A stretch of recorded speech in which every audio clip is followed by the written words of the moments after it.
because after the election, it doesn't matter. It serves a purpose. And so that's what this is. This is just another election year story.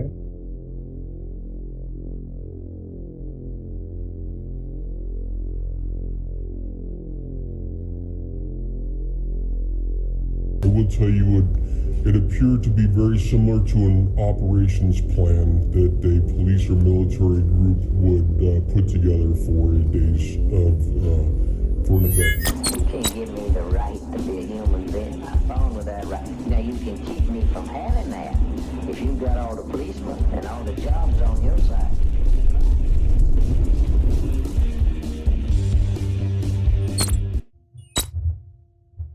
Hello, everybody, and thanks for joining us again for another episode of SpokAnarchy. This is our 7th episode, so thanks for supporting us by watching us. And tonight I have Gerard with us. Simon is a slacker. He decided he had more important things to do.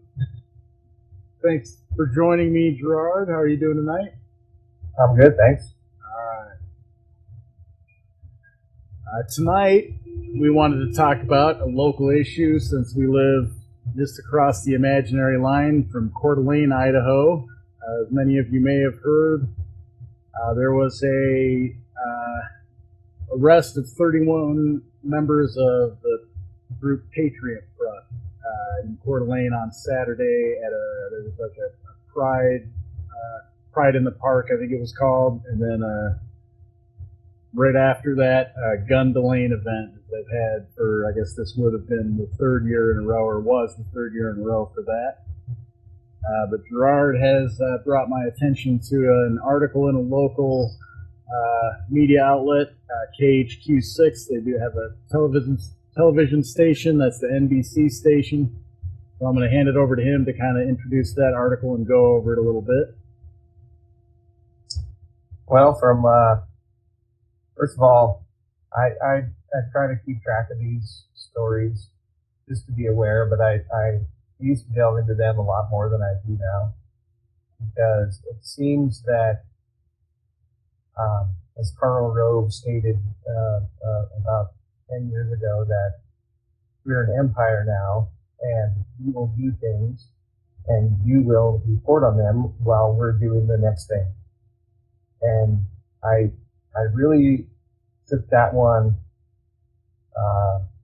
committed that one to memory, because I don't want to be chasing these ridiculous things that the empire does constantly.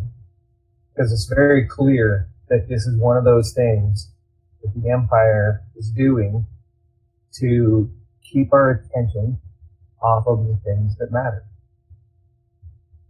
But having said that, the new information that we're just seeing here on HQ is that one of the people arrested was an Idaho National Guardsman.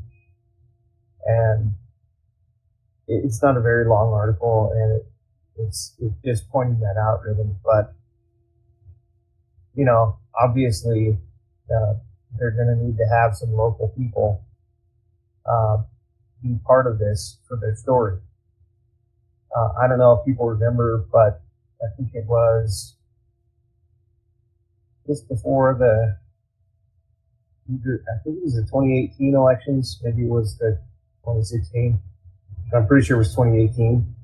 When in Florida, they arrested a guy who had a van full of explosives, and he was supposed to, I guess he had mailed some explosives to some prominent Democrats in the southern district of New York, so they could take him there and prosecute him there, even though he was in Florida. Right. But did anybody ever hear about what happened to that guy, where he went? Nope. Because they use it as a way to distract everybody, make Republicans look bad or whatever. Not that I'm a Republican by any means, but that's the game they play. And he just disappeared. You never heard a word about him. Right. Never, even if something did happen to him, they didn't report on it. Because after the election, it doesn't matter. It serves a purpose. And so that's what this is. This is just another election year story. And you can tell by looking at you can see that they have been arrested, but they won't be charged. Or what was it that their next hearing or whatever isn't until late July? Yeah.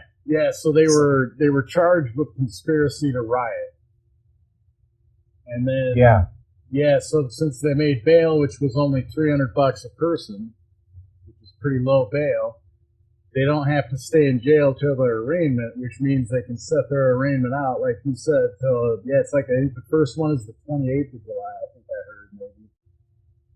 Yeah, and so that's what they do. They're going to milk this story all the way up until the election. Right. They're going to do continuances and and then we'll find out some real big part of it, in October, just before everyone goes to fill out their suggestion box. Right.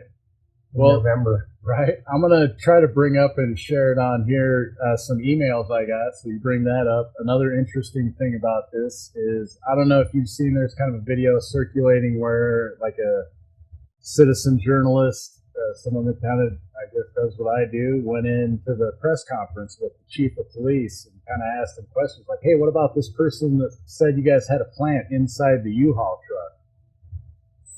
Like what? And of course, the chief starts talking about oh, we don't have informant, blah blah blah. And he's like, no, that's not. You're not answering my question. And he kind of addressed it again. He tries to tell him, I'm not going to answer your question because you're not the press. Yeah. So it makes me want every one of these from now on. Any press conferences they have, I want to go down there, and we really need to start hitting them with hard questions like that in front of cameras. Not that it's necessarily going to get on, but at least it can provide some good optics, possibly, at least through things like this. But I also did public records requests, and so I'm trying to pull up is their responses already. So I requested the 911 call, the tip-off, hey, there's these guys getting in this U-Haul at a hotel. I can't remember what hotel it is right off the top of my head. Who cares? Right, it doesn't really matter. But I wanted the 911 call, and then I also asked for any emails. I guess this one maybe they haven't responded to. We'll see when I get it pulled up here.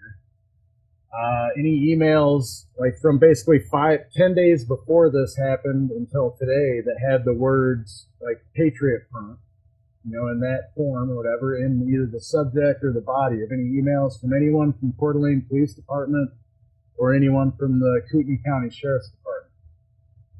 And yeah, here, I'll pull them up and share them here. I got a couple to share. I don't mind doing this.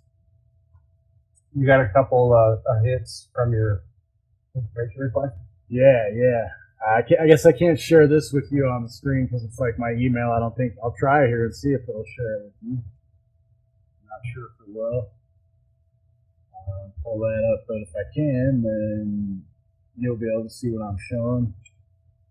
Like I said, I have to sign in, so it might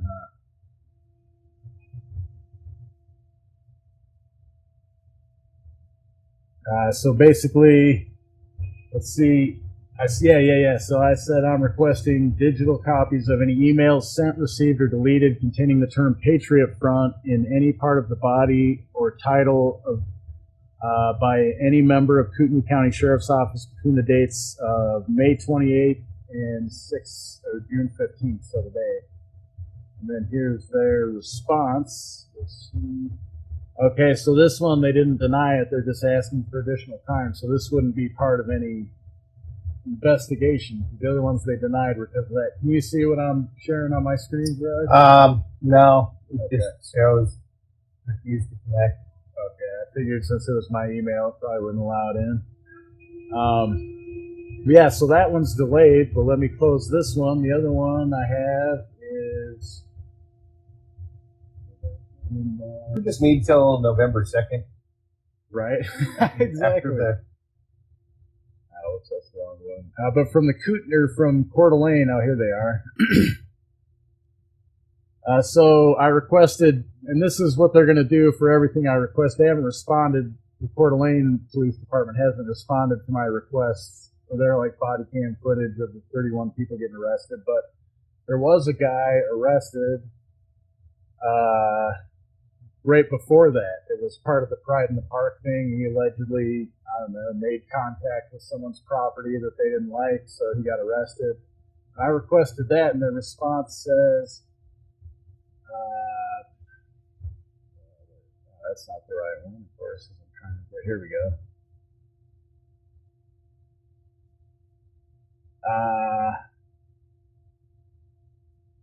And now I can't pull it up. But basically, they're saying it's still under investigation, so they won't release any of the details.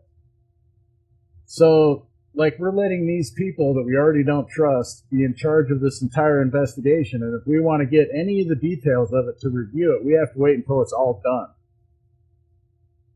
You know, until they've made their little marketing presentation, got it set up the way to make them look like the heroes. Yeah, but they're happy to let you know the name of a National Guardsman.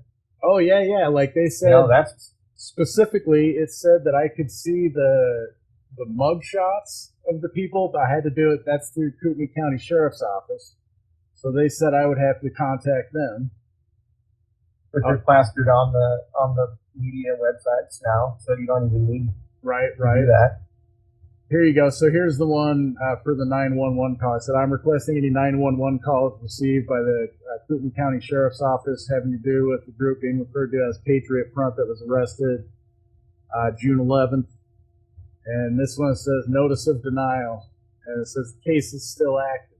So, like, we can't release those calls, because that's apparently going to be important to the outcome of the case. Like, it seems to me, if they were being honest, why would it matter if they released those calls? It would just reveal that some concerned citizen called and said that these people were getting in a van or a U-Haul, right? I mean, am I wrong? No, but this is why I don't follow these that closely, because the pattern has been followed so many times that you know exactly what's going to happen. This is what they do. Right. The investigation will be over the day after the selection. Right. So that's what it's all about. So I guess like a way to like counter these kind of things is to at least try to do like what that guy did that went to the police chief's his little press conference where he was asking questions that, you know, the corporate media or Operation Mockingbird infiltrated media isn't going to ask that. And then there was another guy that was there that day, and he just kept at, what are these people getting arrested for? What crime have they committed? And that's when the sheriff actually threatened to arrest him just for asking questions. Like, so is that the way to counter this, in your opinion? Like, how do we try? I mean, or do we just, like, I don't know. Is there any point in trying to get out the truth if they're just going to be able to censor it? You know, every once in a while you can probably poke through, but you know, it's probably 1 out of 100. Right. And I don't know if it's worth time and effort. There's probably better things we can do with our time. It's always good to bring it up and be aware of it, but you know what they're doing. Right. So it's like, just acknowledge it and kind of laugh at it. Right. And when things come up, you know, see if they're fitting the pattern, and if not, then maybe look into it more closely. Right. Well, I mean, I guess it all goes back to, because I kind of agree with that. I mean, I think if you're down there at the time and are able to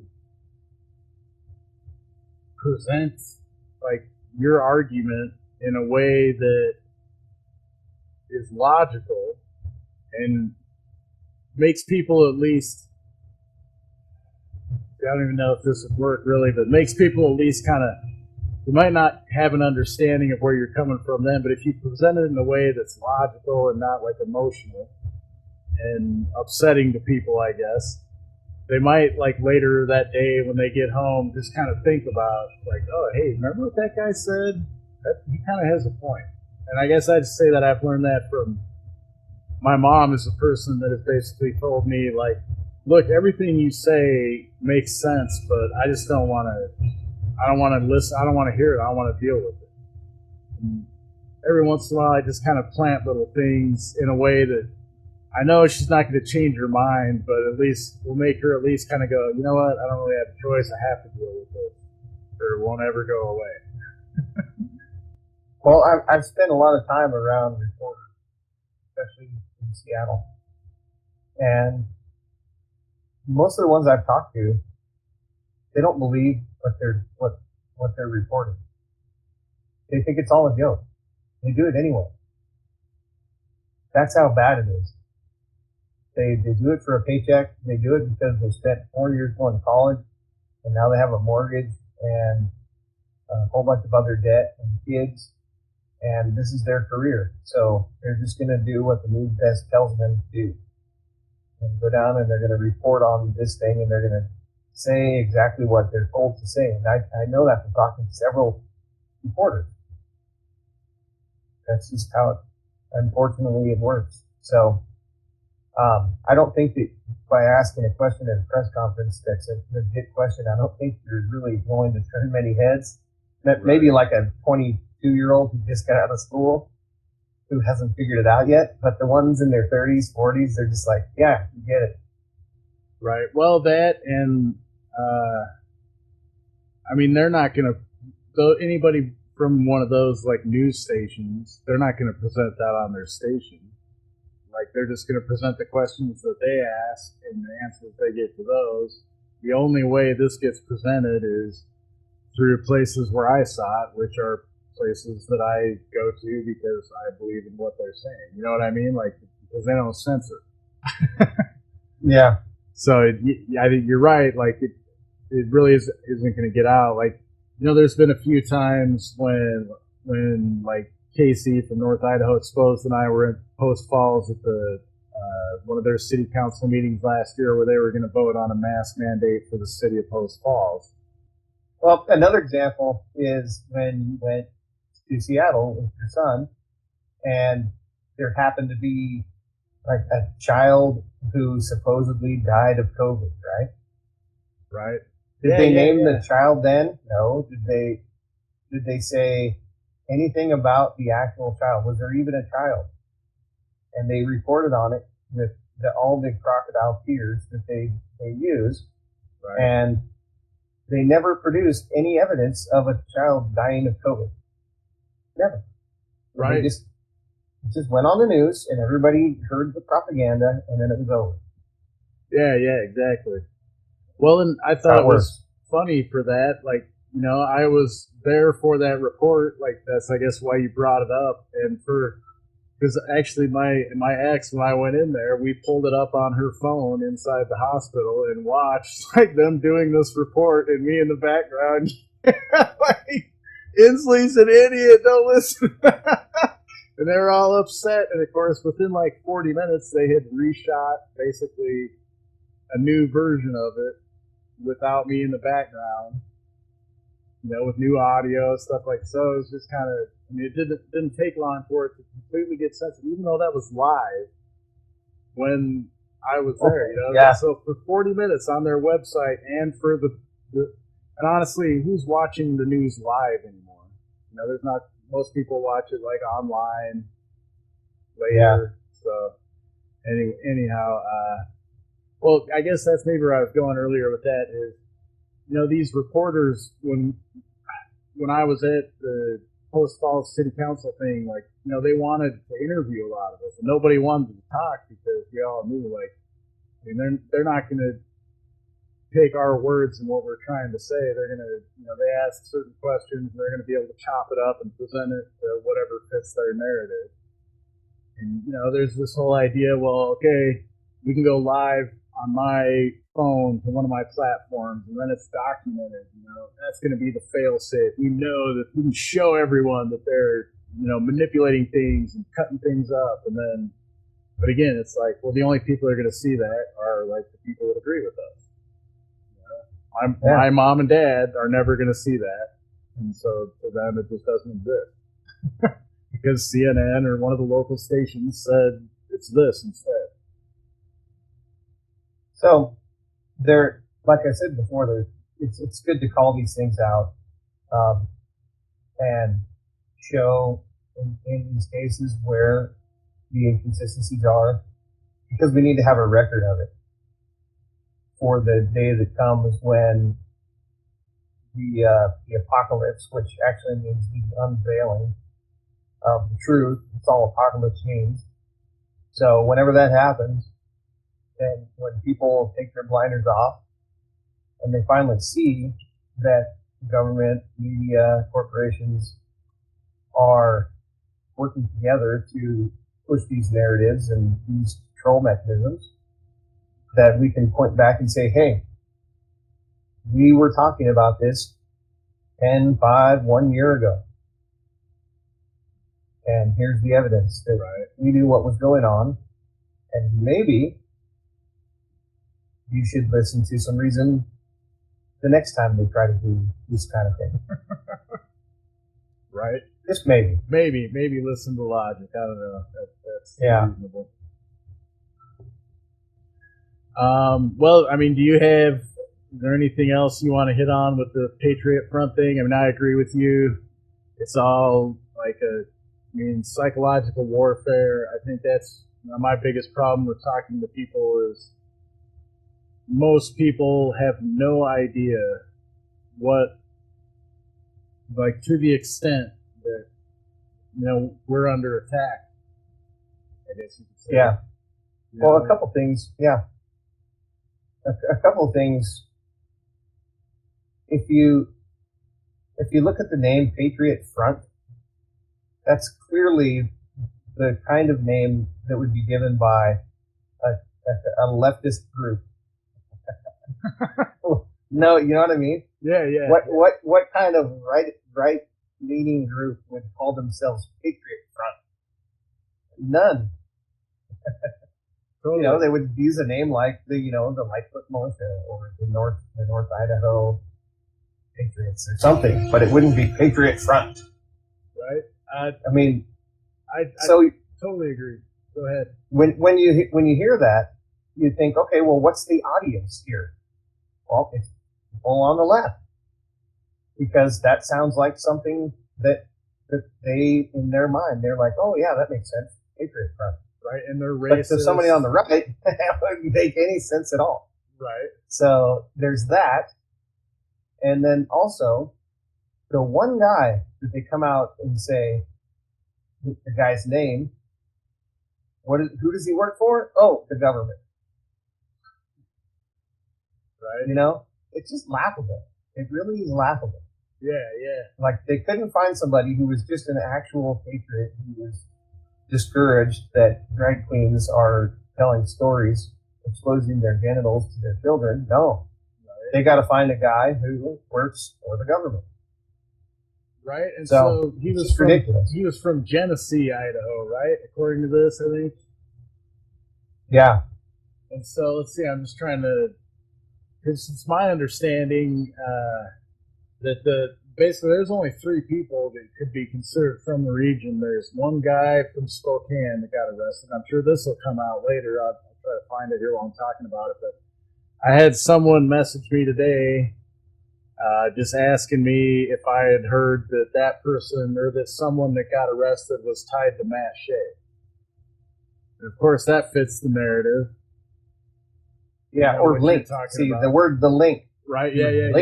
Link, yeah. Like, he goes to Matt Shea's church, basically, so that means they're, like, best friends, and Matt Shea is a racist. Like, I got my own problems with Matt Shea. I'm not trying to, say he's this awesome person. He's a politician, and so, but like you said, the whole point is, so now, like, that'll probably come out too. The one, so I guess that's where I was going with that. There's basically 3 people that could be considered from the region arrested, of all of them. From my understanding, there's 2 from Idaho, one obviously from Genesee, which I think that's down by Boise, so that's like southern Idaho. I think both of them are from southern Idaho. Which, for people that don't understand the geography of Idaho, it's not just easy. It's not that far distance-wise as a crow flies, but it's not easy to just drive from Boise, Idaho, up to Coeur d'Alene. It's like a 7 to 8 hour drive, so you have to go around these huge, rugged mountain ranges. Right.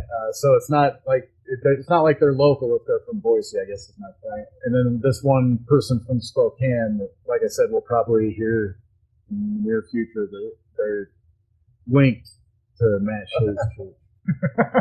Yeah. So did they show their faces during the arrest?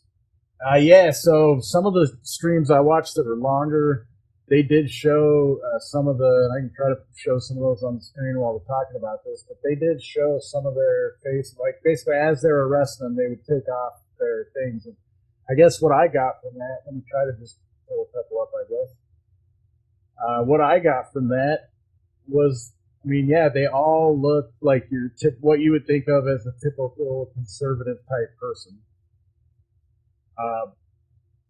But they're also like all extremely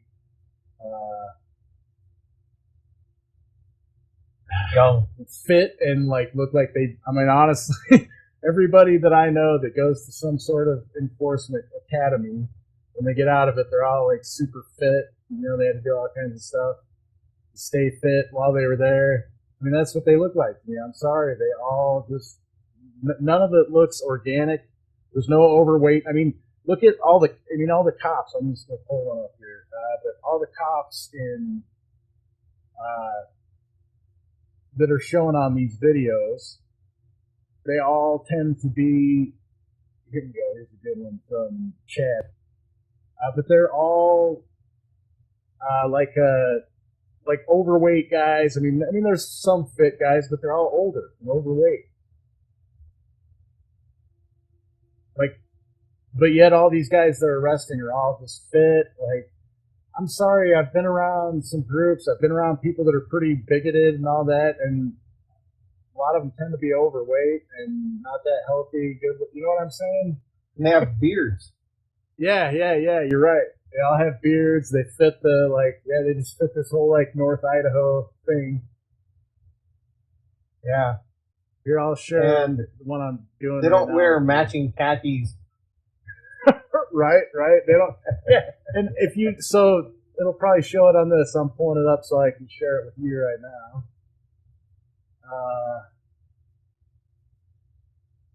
They're all wearing like you said, khakis, but also like the same, like they have, on the cop uniforms that where the patches are for the flags, it's Velcro, right?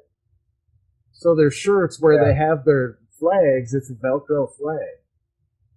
Like what, like organization, like they're trying to say this has that much like kind of fundraising and organization behind it. They can do that. I mean, most of them, the only organization they can have is going and getting some white sheets and throwing those over their body with a pillowcase over their head with some eyeballs cut. That's in the past. That's allegedly what it was. and you, as a local media person who knows all of the Patriot groups and all the individuals in them, or at least you know of them, right? You don't know one of these people? Yeah, exactly. Totally. I would recognize. So I'm showing right on the screen here. Basically, all of them that they go up, they, take off their mask right in front of one of the cop cars. There was some video earlier I saw today. I've never seen this one, but actually of them stopping the U-Haul and opening it up. And and then how many of them, after they were arrested, would immediately go on to every local media outlet they could to tell their story? Right. None of them. But nope, hear that. Right. You'll be lucky to find out who they even are. Well, and so I've also heard reports that they had shields and long spears, and those. I've heard a report that those were inside the U-Haul, that there was some inside the U-Haul, but then I also heard a report from Chad from North Country Off-Grid. He said on one of his videos that they found it, like, the cops found it in, like, the parking garage next to the resort. So they had them stashed and they were going to go get them. Like, well, how convenient is that? Like, nobody else that was at the resort happened to, like, see this big stash of spears and shields. Yeah. We're just pointing out all the ridiculous aspects of this until they make sense. And that's just all we can do. Right. One other thing I'd like to talk about this. This is something that it's kind of bugged me for a little while, but now I guess I can talk about it because of what happened. So the other thing I did is I watched one of Chad's videos, I guess like a couple of days before this happened, and he's driving in his truck and he's talking about like, oh, and there's reports Antifa's coming to town, and it's the same thing during the summer of BLM riots of 2020. When I went down there and followed them around, and everybody had their guns out, and they were all scared of Antifa. Somebody had some bricks. They were doing a landscaping job, and these people, oh, God, there's some bricks on the corner. We need to go get those. Well, so literally they went and stole these bricks, and then it turned out, oh, there was someone doing a landscaping job, and that's why the bricks were there. But, it was because these reports that Antifa was coming to Coeur d'Alene that they all went down and did that. And, I mean, it was cool. I'm not like knocking that they went down to defend, like, their town from, possible threats like that by any means. It's not what I'm trying to say. I guess my point is, like, it was unnecessary. You know what I mean? It wasn't real. So, like, it never happened. And if that's the case, then why? I guess the next step is, so Casey, our friend Casey, when he was staying here, he borrowed my car. At one point, there was more reports of Antifa coming to town. And they come from these militia groups. And I'm just going to name it the Lightfoot Militia of North Idaho. I don't know which regiment they are or whatever, but Lightfoot Militia. One of the guys basically kept telling Casey, oh yeah, I got some guys, and they got some reports. Antifa's coming to town, and they're going to be here this weekend, and they're going to raise hell. So Casey, I let him borrow my car. He went down there, and him and his son walked around, and by golly, believe it or not, they found Antifa right on the corner in Coeur d'Alene, in downtown. So he shows these guys, allegedly, whatever, it doesn't matter. It's just like a video of some people wearing masks in black on a corner, And when he gets back, he posts this video, and then he gets a call from the guy in the Lightfoot Militia that tells him Antifa's coming to town. He basically tells Casey, oh no, those are my inside guys, but that's not Antifa. They're insiders to look like Antifa. They're undercover. And then, but he tells Casey, but don't say anything on, he'd already posted this video about these, look, we found them. They did come. And here's the guy from Lightfoot Militia telling him, no, don't worry about it. Just leave it as you had it. Don't post it or don't change it. Don't, say the truth. And I don't know. That really bugged me. I didn't really say anything about it because I didn't know how to document it or whatever. But that's so, these militia groups keep constantly planting this idea that Antifa is coming to town. So then, anytime there's this event, this Pride in the Park event, when anything like that happens, oh, Antifa's coming with them to defend them, and then so all these patriots show up in Coeur d'Alene with their guns. I'm sorry, that's an intimidation factor. You know what I mean? Especially when we Simon and I went down there when we saw this was going down last week, and when we got there, of course, the rest were already done. That had already cleared out, but they were still having the Gun to Lane event. And so we walked up to that, and I didn't have my camera on at the time. I wish I did. But as we were walking up to their event, over the loudspeaker, I mean, they're literally saying, you are not welcome here. You're not welcome in our community. And while I understand that when it comes to the cultural Marxism stuff that is kind of associated with this, I'm sorry, those are also individuals that are already in your community, and they're trying to say, we have an issue. And rather than listen to them, they're saying, no, you're not welcome. And so, I mean, why are we not having a conversation? Why are we just showing up with guns and I don't know. It's so... They're actually adding to the story that the media wants to portray them as bigots. Exactly. They're making it worse. Exactly. Well, it was funny when we got down there, hearing that as soon as we walked up to their part of the event, that made me immediately just kind of go on the offensive. Like, what are you guys talking about? People aren't welcome that haven't done anything to anyone else. Like, that we know of. well, yeah, I mean, I can understand. Like, so allegedly there's people, I don't know a whole lot about this, Pride event, because I honestly don't really care. I don't like it. I'm just going to tell my kids, like, no, we're not going to it. You know what I mean? Rather than, like, making a big deal about it. Whatever. If they want to have their little thing, they can do it. It's not hurt. It doesn't hurt me. But there is an agenda behind it, and I do understand that. Like, cultural Marxism is a real thing. It's a real agenda, and it's being pushed. So I'm not trying to take away from that, but that's not necessarily the people in the community. You know what I mean? The people in the community get caught up in that because it's part of the paradigm, and that's what supports them. And usually keeping your kids away from it and ignoring it usually makes it go away. Right? I would agree. Well, it doesn't seem clear to me that we need to somehow, like, go show, like, I'm supposed to go show up with my gun and stand around these people because I don't, and I think really it's, I don't understand what they're trying to communicate. That's really what it boils down to. Yeah. I mean, the people in our community, for the most part, like I said, there's an agenda behind it, and it's my understanding there were, like, a couple of drag queens that came from out of town into this. And to me, that's the exact same thing as, like, the Patriot Front. Like, they came, they're plants. Like, they have to mess up this community, like you said. So, like, until the elections, this can be the story of how racist Idaho is. And, so exactly. they bring in, people on both sides that make the agenda move forward. And it affects the sad part is the community members, rather than talking to each other, they just latch on to their part of the two-party paradigm, and just a big fight. The important thing for us to realize is that they create these things out of whole cloth. They literally bring in plants in a U-Haul and stage an arrest for the national news. Right. That's the key takeaway.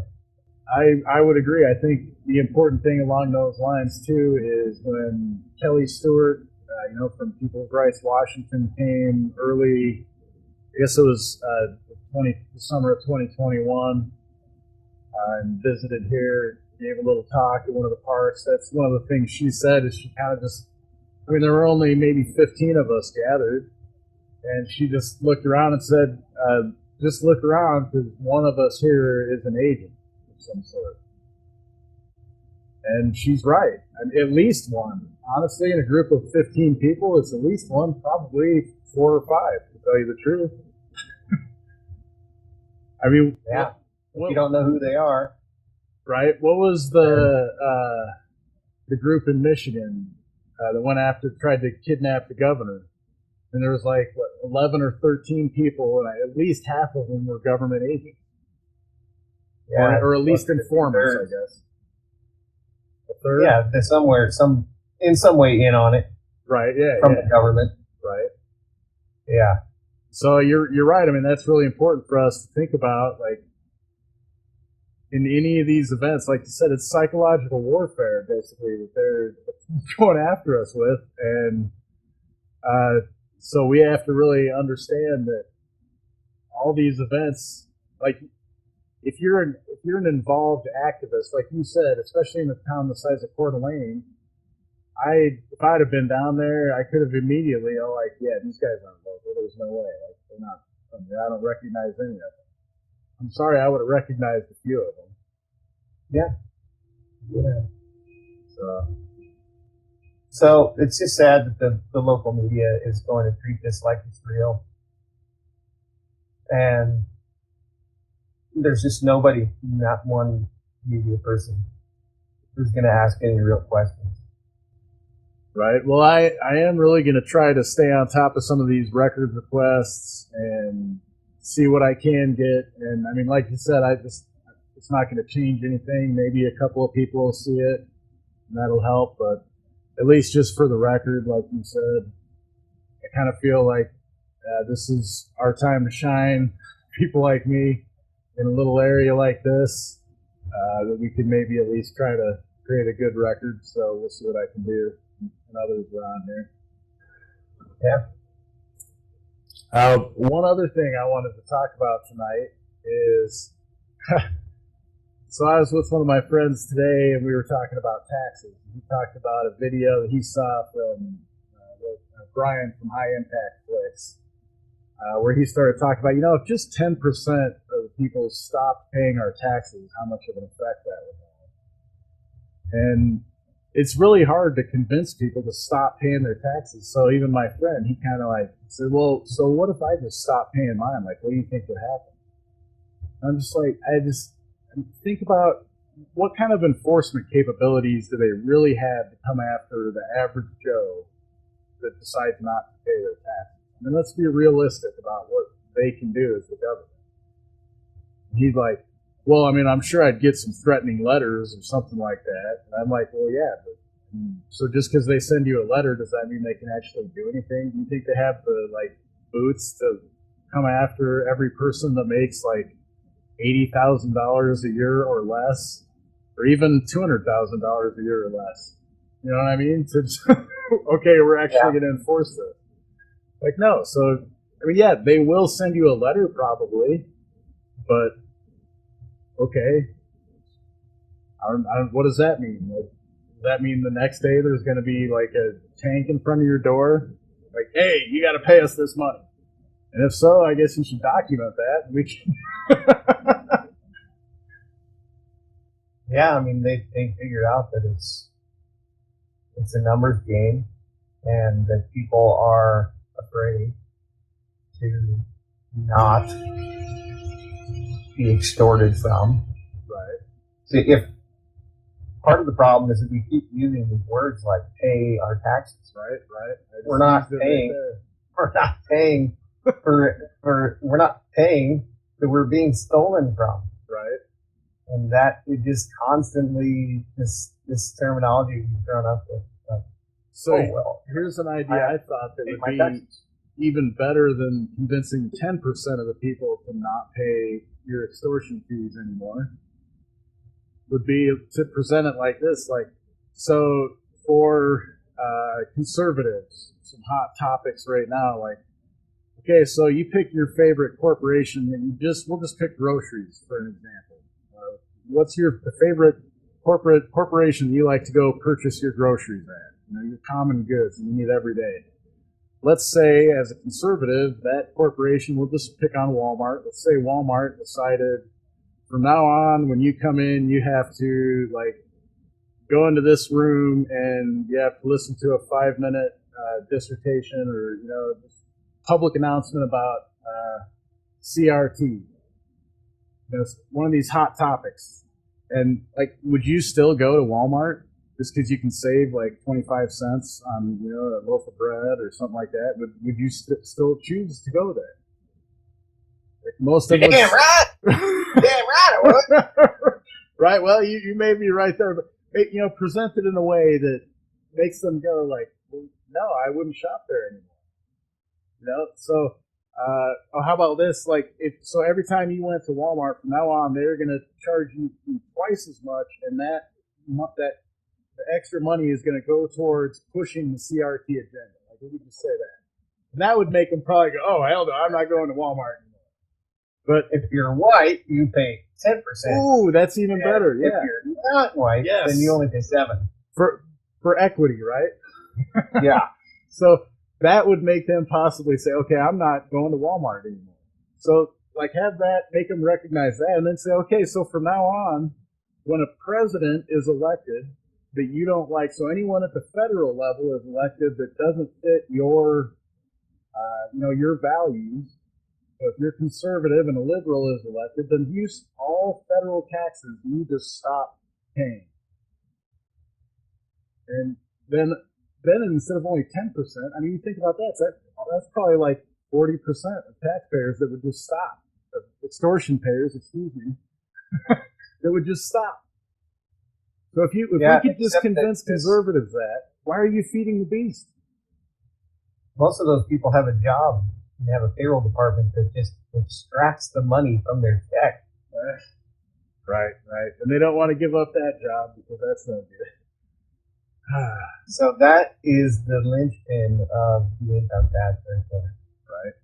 So, but can't Yes. you, like, I've heard this idea that people could do a new W-2. Is that right? See, I haven't done it in forever. I don't even know which one it is. Whichever one. W4. Yeah. There you go. So when you do that, like, can't you just write exempt on it, and then they just give you, or I mean, you're not going to get hired if you do that, right? Or you'll get fired. I don't know. But that's an idea. People could just do that. Oh well, I don't agree with Biden, so I'm exempt. Just write that on there, W4 from now on. And then, like, for liberals, the same thing. Like, Trump's in there. Oh, not I'm exempt. Not paying this. You know anymore. what they do is they investigate it and then they check and see if you really are, and then they just change it. Right. Yeah, probably. You're right. So if you don't want to pay extortion fees, if you don't want to be stolen from, then you probably shouldn't have a job that requires a W-4. Right. Yeah, I guess that's the other thing we need to, like, figure out how to stop feeding the beast. That's what I keep reiterating to people. With. I listen to this guy, Jesse Kelly, on the radio. He's a conservative talk show guy, but I graduated with his sister, so I feel like I have a connection with him, so I listen to him. That's one of the things he keeps saying is, like, why are you, like, doing business with corporations that hate you? Like, he's talking, and of course it's a commercial for some cell phone company he's trying to sell, but he's talking about, like, T-Mobile and Verizon, they all push this cultural Marxism agenda, the Pride Month thing, all this stuff. So he's like, why are you doing business? If those aren't your values, why are you doing business with them? It's the same concept, like. Yeah, because I need to talk on the phone. Right. Well, but even like that. So why are we having jobs that feed the beast like that? Why are the beast? If government is like what's taking things from you and extorting money from you, why do you insist on having a job that is okay with that? You know what I mean? Why do you work for a company that says, yeah, okay, we're going to go ahead and just take this money because these people said we should? Yeah. So I guess that's the other thing, Same. right? I mean, what it boils down to, nobody's willing to, like, make a sacrifice, really. Well, unfortunately we have an economic system that doesn't really allow for everyone to be self-employed. Right. There's too much consolidation in the industry for everyone to be self-employed. So it really got us in many ways. Well, some of us, if you really want to, you'll go and you'll become self-employed. Right. No, But I totally get it. And I guess that's, like, my thing is I see all these people that understand what's going on, but they're not. When I say, like, you don't want to make the sacrifices, because, like you said, you're not going to be able to live this comfortable life that you have right now. Things are going to have to change for you to get out of the system and stop feeding the beast. And people aren't willing to do that. I go back to the contented slave quote from Frederick Douglass. Maybe it's not that one doesn't necessarily apply, but there's other ones about, when a slave has all their meals provided to them. They don't really have to worry about it might not be good food, it might not be gourmet food, but they don't have to worry about finding food because master wants them to be able to go out in the fields or whatever their job is the next day. They also get clothing, right? Shelter, yeah, and healthcare. Right? Whatever master needs for them to keep working, they get, right? And obviously an unhealthy person isn't a good slave. Yeah. So yeah, I guess that's what people need to understand is you can get all that stuff, but you're not a you're a slave if you do, because you're not earning it for yourself. I guess maybe that's another way to look at it. I was talking to a friend that knows the Bible pretty well earlier, and we were talking about the whole concept of every time I talk to a statist or a Christian about not having government, a lot of them bring up this quote from the Bible about give unto Caesar what is Caesar's. And basically they're saying, well, that's why you have to give him taxes, that's Caesar's. And I guess, I've been reading the Bible because to me it's a law book. It's not a religion, it's a book about law. And how to live the right way so you're not actually committing real crimes. And so to me, when I say that, well, taxes, like you said, that's extortion, that's theft. So that's not Caesar's, that's my property. And so I'm not going to give it to Caesar because it's not Caesar's. But to me, what it means is welfare. If Caesar is providing me with food, or if Caesar is providing me with income, then that is Caesar's, right? So I should give that back and not accept that because that is Caesar's, and I should live. Well, where did he get it from? Well, he stole it, obviously. I mean, that's how that works. But I mean, you know what I'm saying? My point is, if this entity known as government, which is Caesar, is giving me something, like you said, that, but that's like Caesar's. They're saying this is their property, and they're loaning me something. They're giving me welfare. Well, I guess I didn't earn it. It was stolen and just gifted to me. I didn't do anything for it. I think that's in the whole part where they talk about you teach a man to fish. You feed him forever. You give him a fish, and you got to keep doing it. Sorry for all you Bible followers. I know I did that.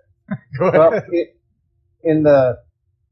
Where they're getting that from is the King James version of the Bible, and it has the king in the name of it, right?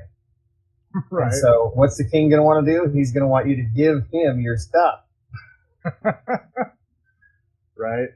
So that's it. Before the King James version, it didn't say the government, or it said a higher authority, which meant God. Yeah.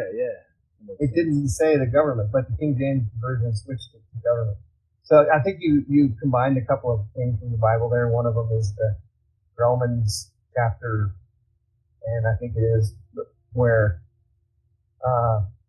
it talks about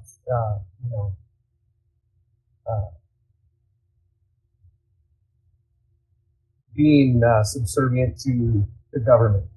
That's what it says in the King James. Okay, but and then Jesus himself made a quote at somewhere else in one of the Gospels about render to Caesar what is Caesar's. But what I take from that one is, hey, if it's Caesar's, then he should have it. If it's not, then he shouldn't. Right? That's all that means. Yeah, I would agree with spoke that way in the Bible. He spoke that way. He was very rational, right? And it would mean even if it's not government or whatever, if it's yours, well, you should have it because it's yours, and I shouldn't. I should give it to you. You know what I mean?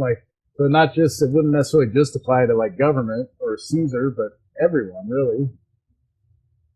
Yeah, but if you think about it, and I'm sure I'll offend some religious people here, but government means mind control. That's what it means. Right. And what does religion do? It controls mind. So a lot of religious people don't have a problem with government because they don't have a problem with having minds being controlled. Right? Definitely. I would agree with that. It's funny. I got into a conversation today with a guy, or this week with a guy online, and it was about Flag Day. I think that was Tuesday or something. And I just had this picture of the flag, and it basically, some comments about how wonderful it was, and I just kind of made a comment well, not everybody sees it that way. There's a lot of people outside of this country that view it as we're invaders, we oppress them. He kind of just said oh, well, we just kind of have to have faith in some things. And I just wow, man, it really is a religion. Like, it's the same thing as like a religious fanatic. That's the way people are with government. They're like literally fanatical about it. And, Oh yeah, even more so than religion itself. right. Like, well, what do we do without government? I don't know. Take care of ourselves. It's never been tried. Right. Right. Yeah.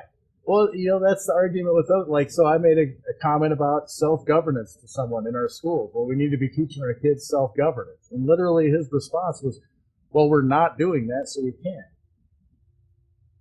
I mean, if we thought that about everything, society would never advance. Because we would always say, well, yeah, that's a great idea you're talking about, but we can't do it because we're not doing it right now. Like, well, somebody has to start doing it for it to happen. But like, that's the way everybody thinks. Like with government, it's the same thing. People like, well, but like you said, well, but it's never been done. There's never been a society that didn't have rulers. Oh, well, so let's never try it. And I'm not saying like it's easy. I think that is another big misnomer. Just because like we talk about not having government doesn't mean, like, I'm not unrealistic. I don't think we could just like wake up tomorrow and say government is no more and everything would just work its way out the way we believe in a voluntary society. I mean, even in a voluntary society, it's not like it's simple. Things take time to work themselves out.